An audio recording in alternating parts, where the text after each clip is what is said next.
দেখেন ভাই, আমাদের বাংলাদেশে বিশেষ করে মাঝে মধ্যে এমন এমন মনে করেন যে বৃষ্টি হয়, মানুষ ঘর থেকে বের হতে পারে না, কি খাবে তারা নিজেরও জানে না, ঠিক আছে? দেখেন ভাই, পুরুষ কোনো সময় নিজের জন্য কাঁদে না, পুরুষ কাঁদে ফ্যামিলির জন্য। ওই বৃষ্টির মুহূর্তে ভাই একটা পুরুষ জানে যে কতটা কষ্ট হয় তার মনের ভিতরে। তার ছোট ছোট বাচ্চা থাকে, ছোট ছোট ভাই বোন থাকে, মা বাবা স্ত্রী বোন ভাই, তাদের জন্য যখন সে কিছু করতে পারে না তখন কতটা কষ্ট লাগে ভাই। আজকে আলহামদুলিল্লাহ আপনার আমি প্রবাসে আছি, আলহামদুলিল্লাহ ভালো একটা পর্যায়ে আছি, বা কিছু টাকা আমরা কামাই আলহামদুলিল্লাহ।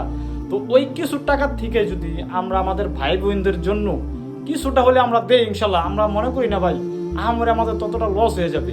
কিন্তু এই কিছুটার কারণে ভাই আপনার আমার জন্য 10টা ফ্যামিলি, 100 পরিবার, 200 পরিবার ইনশাল্লাহ সুখে থাকবে, সবসময় দোয়া করবে। সেই বৃষ্টির মুহূর্তে যদি আপনার আমি একটা ভালো একটা পর্যায়ে আমরা তাদের হেল্প করতে পারি, সাহায্য করতে পারি, ইনশাল্লাহ আজিজ, এই এই সাহায্য এই হেল্প এটা ব্যথা যাবে না ইনশাল্লাহ। কিয়ামতের ময়দানে আল্লাহ সুবহানাহু ওয়া তাআলা সবার যার যার পাওনা তাকে বুঝিয়ে দিবে।